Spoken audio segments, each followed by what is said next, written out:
팀 파란 코끼리입니다. 챌린지에 참가하고 단순히 Fast MRI라는 주제의 프로블럼 포뮬레이션을 넘어서 이 챌린지가 가진 특성을 파악하고 이에 기반한 프로블럼 포뮬레이션을 진행했습니다. 먼저 이 챌린지의 가장 중요한 특성은 모두가 같은 GPU를 쓴다는 것입니다. 특히 검증 과정에서 상수란 특성으로 8GB로 메모리가 제한되기 때문에 제한된 메모리로 구동될 수 있는 모델을 만들어야 됩니다. 또한 단순한 연구가 아닌 챌린지라는 특성도 갖고 있습니다.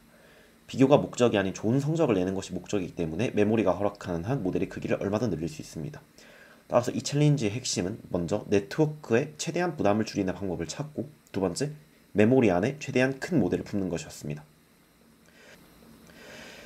고집했던 두 가지 접근은 다음과 같았습니다. 첫 번째, 전이학습을 현명하게 활용하자입니다. 물론 단순한 전이학습만으로는 창의성이나 개성이 없으니 프리트레인드 웨이트를 활용하는 것에 매몰되지 않고 최대한 덧붙이고 발전시켜 뻔하지 않은 모델을 만들어보자. 이런 접근을 첫 번째 원칙으로 정했습니다. 두 번째로는 멀티 도메인에서 승부를 보자는 것이었습니다. 이미지 도메인에서만 학습하는 유넷, K-스페이스에서만 학습하는 팔넷 둘 다 저에게 정답으로 보이지 않았습니다. 키키넷 혹은 에리스넷처럼 두 도메인 모두 활용하고자 이 두 가지를 가장 큰 원칙으로 가지고 시작했습니다. 최종적인 모델은 도식은 다음과 같습니다. 먼저 엔드-투-엔드 발넷을 활용해 K-스페이스에서 이미지를 뽑아내고 그래파 이미지와 컨캣하여 K-스페이스만으로는 충분하지 않았던 소스를 제공하고, 이를 이미지 도메인에서 슈퍼 레졸레이션의 방법론을 적용해서 최종적인 결과를 만들어내자 이런 전략을 세웠습니다. 이는 네트워크의 부담을 줄인다는 측면에서도 유효했습니다. 이미지 도메인에서는 RCA인이라는 네트워크를 베이스라인으로 삼아 이를 제 방식대로 수정해 학습에 사용했습니다. 대략적인 RCA인의 구조는 다음과 같습니다. 겹쳐진 레지듀얼 어텐션 블록마다 스킵 커넥션이 있고, 블록들이 모인 레지듀얼 그룹 사이에서도 스킵 커넥션이 있습니다. 후술한 그레디언트 체크포인트를 최적으로 활용하기 위해 위와 같은 레지듀얼인 레지듀얼 구조가 편리했습니다. 이제 디테일을 설명드리겠습니다. 제가 모델의 메모리 문제를 해결하기 위해 적용한 방법론은 다음과 같았습니다. 먼저 엔드-투-엔드 발넷이라는 베이스라인이 차지하는 메모리가 막대해 발넷을 얼리고 이미지 도메인 네트워크를 학습해야 했습니다. 또한 네트워크의 효율을 강화하기 위해 레지듀얼 학습 없이는 깊이와 효율을 확보할 수 없었습니다. 그래서 더 나아가 3x3 컨볼루션을 최적화하기 위해 레지듀얼 블럭들 모두에 보틀넥 구조를 적용했습니다. 처음 시도에서는 배치 사이즈를 키우기 위해 코일 개수가 다른 것 등의 문제로 인해 한 배치에 여러 데이터를 넣을 때 생긴 문제를 버켓 샘플링 등으로 억지로 구현해야 했습니다. 하지만 슈퍼 레졸루션 분야의 EDSR 논문 등에서 배치 노멀라이제이션의 무용성에 대해서 읽고 배치 사이즈를 1로 고정하고 노멀라이제이션은 처음과 마지막에만 적용했습니다. 또 여기서 한 번 더 메모리를 아끼기 위해 액티베이션 함수인 렐루에 인플레이스 옵션을 주어서 메모리를 10%가량 절약할 수 있었습니다. 피렐루 등의 선택지도 있었지만 인플레이싱을 통한 메모리 절약의 핵심이라 생각해 렐루를 사용했습니다. 또한 제가 이 챌린지를 통해 배운 것 중 가장 감명 깊었던 그레디언트 체크 포인팅 기술을 적용했습니다. 다음 도식은 RCAN의 구체적인 도식과 체크 포인트들을 표시한 것입니다. 그레디언트 체크 포인팅 기술로 백 프로퍼게이션 시 생기는 컴퓨테이션 그래프에 여러 체크 포인트를 만들어 메모리를 큰 폭으로 절약할 수 있었고, 모델의 사이즈도 기술을 적용하기 전 최대 100만 개의 파라미터가 가능했지만 이 기술을 통해 3000만 개의 파라미터를 가진 큰 이미지 도메인 네트워크를 구축할 수 있었습니다. 따라서 베이스라인이었던 RCAN에서 레지듀얼 블럭을 여러 개 묶어 레지듀얼 그룹으로 편성하고 이 그룹 사이사이에 체크 포인트를 두었습니다.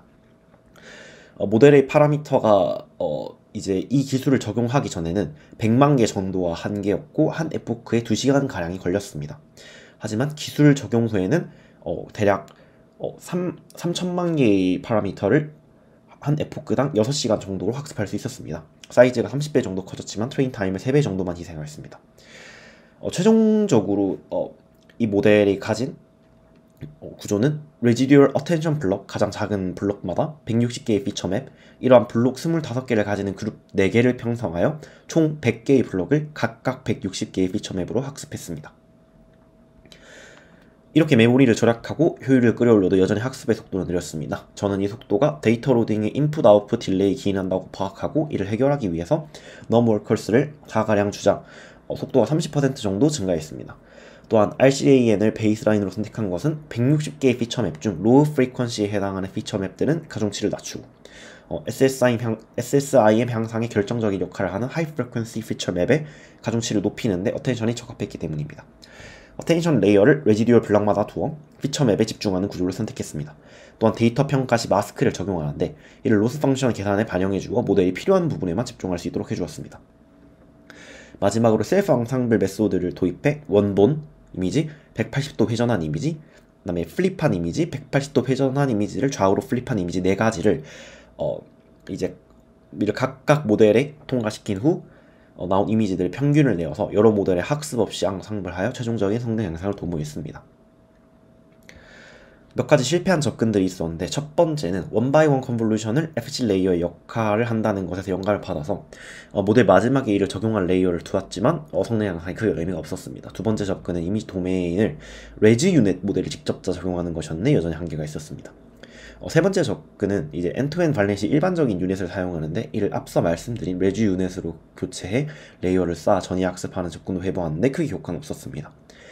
마지막으로 실패했던 접근은 논로컬 어텐션 네트워크로 이미지 도메인을 구축하는 것이었는데 시간과 메모리 문제로 큰 효과를 보지 못했습니다. 최종적으로 제가 접근한 디테일들을 표로 나열하면 다음과 같습니다. 챌린지에 참여하며 많은 논문들을 읽었는데 목록은 다음과 같았습니다. 아무리 애를 써도 모델 성능이 나아지지 않고 또 다른 사람들 리더보드 점수가 쭉쭉 올랐을 때 절망스럽기도 했고 또 숱한 오류들이 해결될 기미가 보이지 않았을 때 좌절하기도 했지만 또 논문을 읽고 작은 아이디어를 조합해서 적용시키는 일들이 너무 재미있었습니다. 정말 재미있었습니다. 또 많이 배우고 스스로 성장한 거 보람찬 방학이 된 것 같습니다. 또 이런 챌린지가 열린다면 다시 한번 열심히 참가해 스스로를 성장시켜보고 싶습니다. 소중한 기회에 감사합니다. 감사합니다.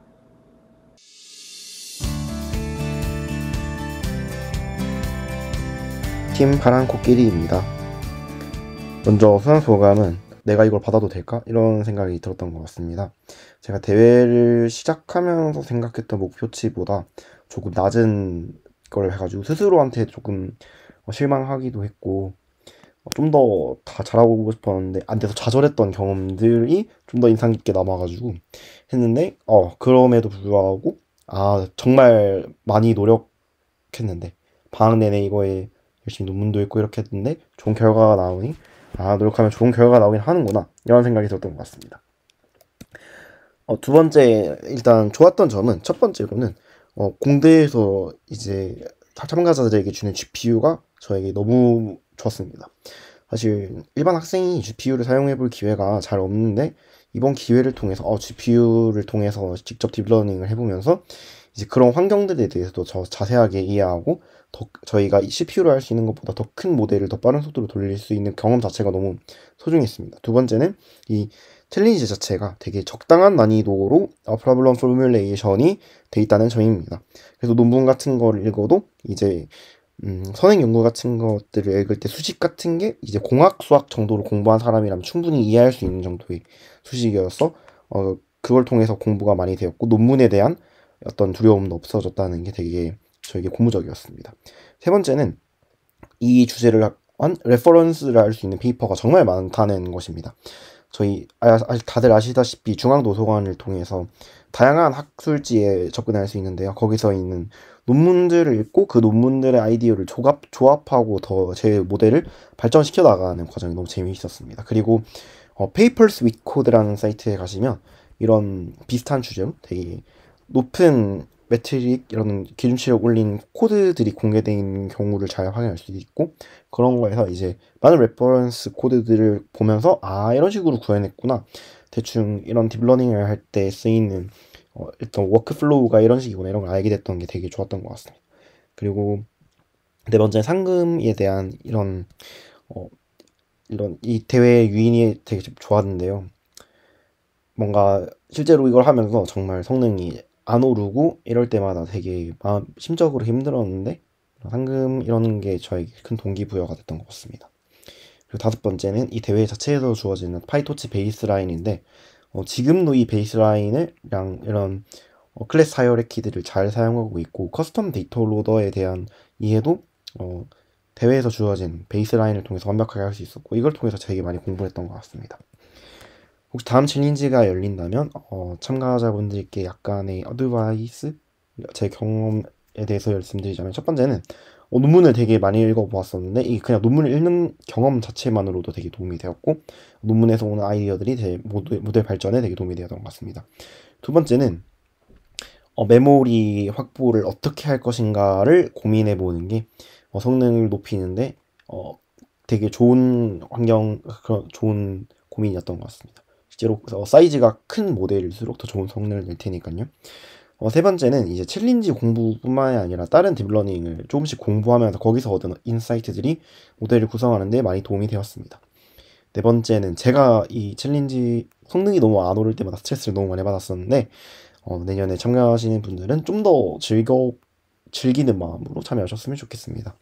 다섯 번째로 전이학습을 시도하시는 경우, 제가 이것을 제 대회가 끝나고 나서 이 방법론에 대해 고민하게 되면서 너무 아쉬웠었는데요. 오버피팅을 방지하는 정말 다양한 장치들이 있는데 이 장치들로 전이학습이 큰 도움이 될 것 같습니다. 예를 들어 웨이트 디케이라든가 아니면 드롭아웃이라든가 이런 것들을 좀 적극적으로 탐색해봤어야 했는데 이런 후회가 남아서 꽤 조언드립니다. 제가 읽었던 레퍼런스 페이퍼들과 특히 기억에 남는 몇 가지 파이토치 디스커션이나 이런 것들은 다음과 같습니다. 감사합니다.